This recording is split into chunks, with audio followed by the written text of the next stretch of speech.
Hello and welcome into this week's edition of Intercollegiate Conversations, as we're pleased to be joined today by Ryan Graham, who is an athletic trainer with Campbell University, working specifically with the men's basketball and golf teams over there at the Campbell Camels. And Ryan, appreciate the time. I want to jump right in. I usually ask our guests right off the top how they got into this industry of working in college athletics, but I want to break that question up in two parts for you. First, let's start with the athletic training side of things.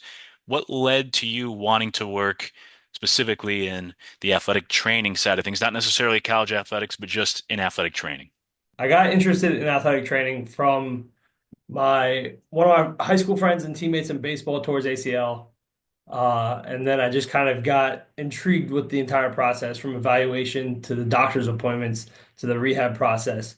And it got me thinking about a career in sports medicine. Initially wanted to be an orthopedic surgeon, and then through schooling got to the point where I was in the athletic training program at UNC Charlotte. Um, I can keep going into that. Uh, I started with observation hours, funny enough, at Campbell University, at home during the summer. And at that time, athletic training was an undergraduate program. So you started out as an exercise science major and worked your way up into the athletic training program. I didn't apply the first time around. I was in the last cohort of athletic trainers at UNC Charlotte. Um, and so the timeline kind of gets sped up for you there, where now it's a master's program. You kind of know what you're getting into to begin with. You kind of find out along the way what you're going to be getting into with athletic training. And with that said, once you knew that you had that interest in athletic training, did you know it was always on the sports side of things? Well, obviously athletic, but did you always know sports side and specifically collegiate level, or were you more open-minded originally? How did you wind up working specifically where you had this desire, I want to be a trainer on the athletic side at the college level? So through school, as an athletic training student, you get put into different clinical rotations. My first semester was with college football, and I loved it. Loved everything about it. Loved the speed, loved the pace, loved the environment I was in. From there, I went to a high school and a clinic, and I quickly figured out that wasn't for me.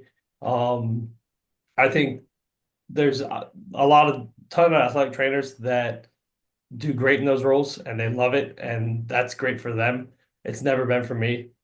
There's a different level to, I think, college athletics, obviously. The people you're working with and then the athletes themselves.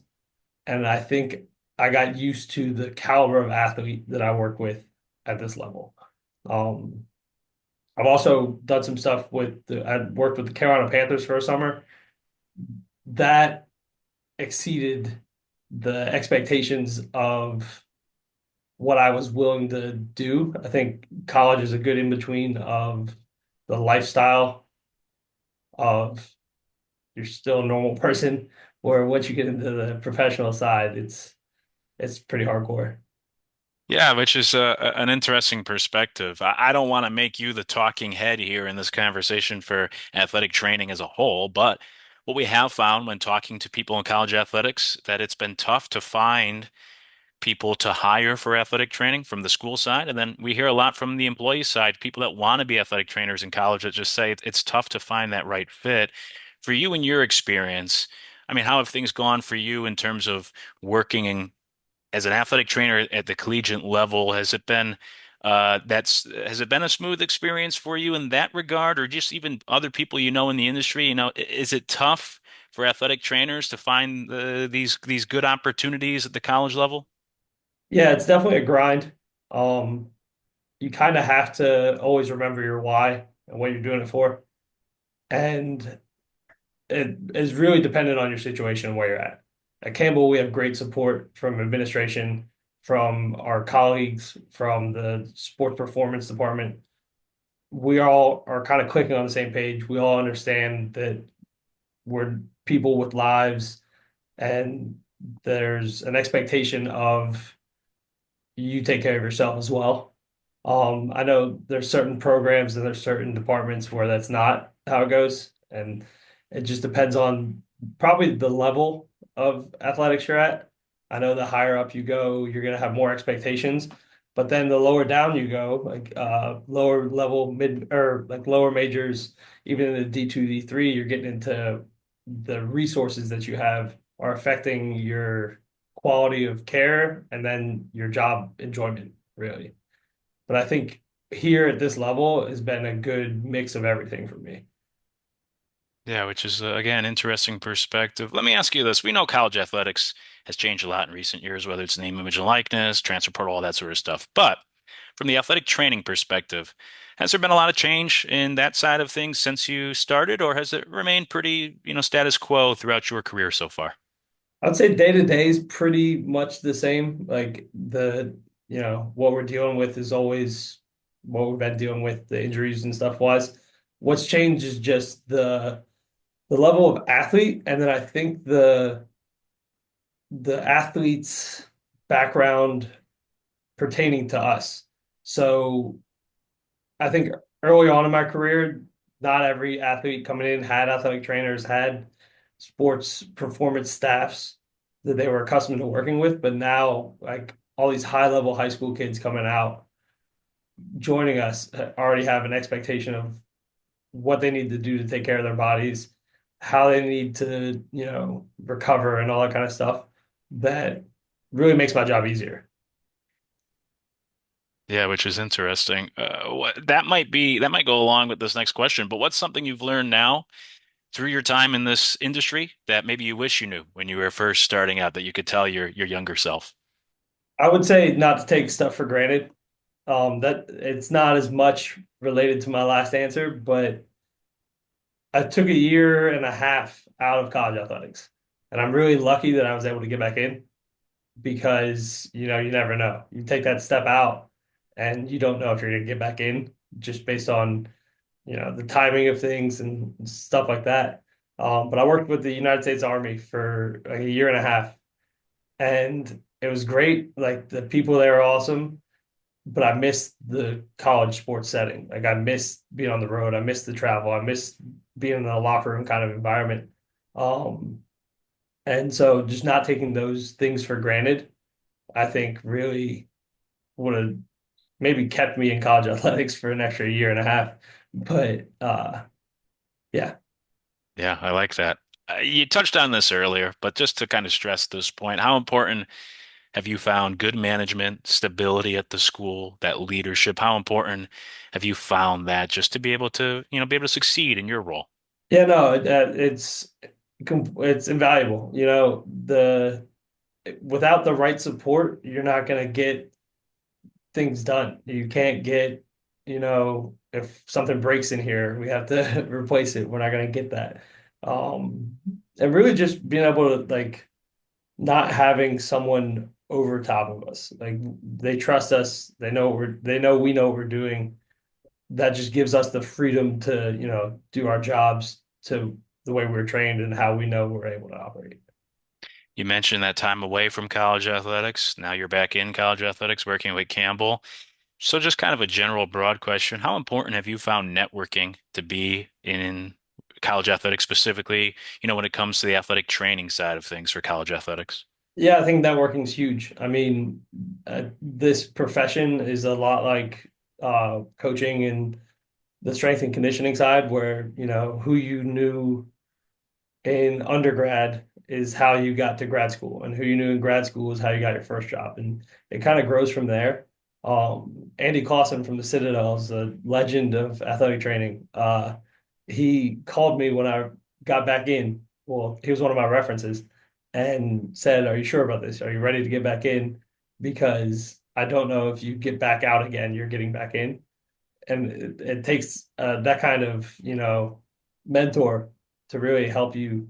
And I was lucky enough to go to the Citadel for grad school and meet Andy because he knows everyone. And so the relationships you build with people are what gets you to where you want to go, but it's not as transactional as that.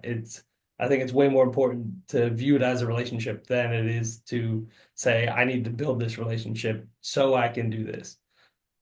Yeah, which is something we hear a lot from people. For athletic training, I want to ask you about job boards because we always encourage everyone to check out intercollegiate.co. It's the most comprehensive job board in college athletics. But as I tell all our guests, this is not some sort of commercial, so you can speak frankly. Has job boards played a role for you or just for people you know in the industry for athletic training and college athletics? Do job boards play, a big role in people getting those jobs?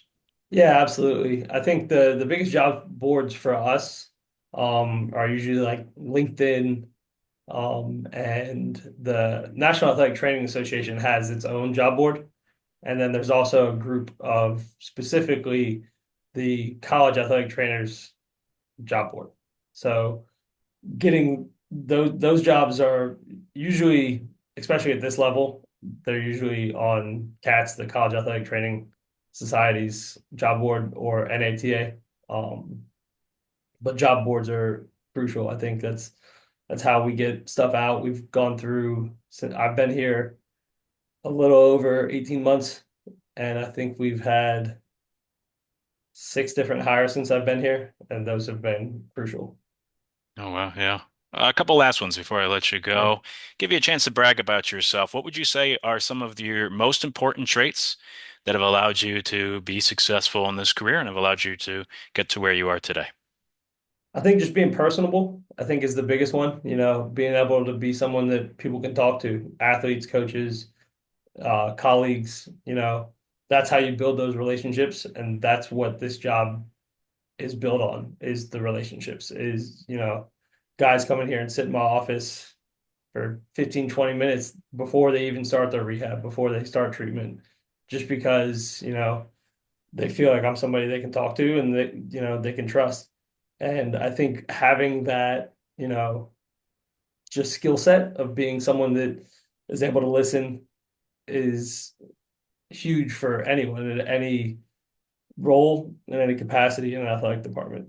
Because, while it's nice that I work Division I sports and I travel and it's all fun, the reason we're here is for the athletes, you know.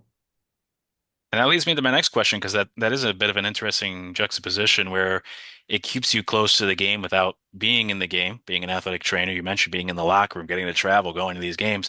But at the same time, the negative aspect, if you will, is the fact that you're dealing with some brutal injuries and guys, their careers are getting altered at times. So I just want to ask, what do you find as the most enjoyable part of your job? What do you like most about your role? Yeah, so that is the tough trade-off, especially in my position, is, we have great relationships with the guys or girls, whatever sport you're working. But you see them at their lowest of the lows, and the most gratifying part for me is seeing them at their highs. We had a guy with a tib fib fracture, similar to Gordon Hayward and Paul George. Uh, it's 8 weeks ago now, 6 weeks ago, 7 weeks ago. Um, it was brutal. It was in the middle of a game. There's 4,000 people here. It's a packed house, and we gotta go through that with him. And it's tough. Like it's not an easy job mentally, but seeing him through the rehab process, he's already walking without crutches and a boot. Like that is awesome to me. Like I always joke with the guys that anytime I bring them back from something, I get half their stats. And he's, a borderline all conference player, so that'll be nice to add to the resume. For sure. Let's end on this. I always ask as the final question for all of our guests. The best piece of advice you've ever been given, not necessarily even in your career, maybe in life, but the best piece of advice that you think you use often now as an athletic trainer in college athletics. Yeah, best piece of advice I've ever gotten is he was a seasonal athletic trainer when I was working with the Carolina Panthers. It was very literal in his sense, but he said run everywhere. And obviously, in a football practice as an athletic trainer, you're running around. But I like to keep that in the back of my mind, not physically running everywhere, but have a pace about you, have some urgency to the things you're doing, because what we're doing is important. And that'll get you far in just how people view you. If you're willing to run everywhere, have that as a mentality, you grow in people's ranks as someone that you can be dependent on, and that they know that you're going to do your best to get something done fast. And I think that's huge because, this is a fast-paced environment. This is challenging, and it takes those types of people that are willing to go the extra mile to get things done. A special thank you to this week's guest, Ryan Graham, an athletic trainer at Campbell University, for joining us in Intercollegiate Conversations. Also, a special thank you to you as well for taking the time out to watch this video. We suggest that you subscribe to our YouTube channel so that you don't miss any future content or conversations. New IC conversations are released here every Monday. We also suggest that you check out intercollegiate.co. It's the most comprehensive job board in college athletics. It has every job posting from every school, and that includes all of the athletic training positions in college athletics as well. Check it out, intercollegiate.co. And if you already work in college athletics, well, we recommend you claim your free profile on intercollegiate.co. Until next time, life's just a series of hellos and goodbyes, so for now, we say goodbye.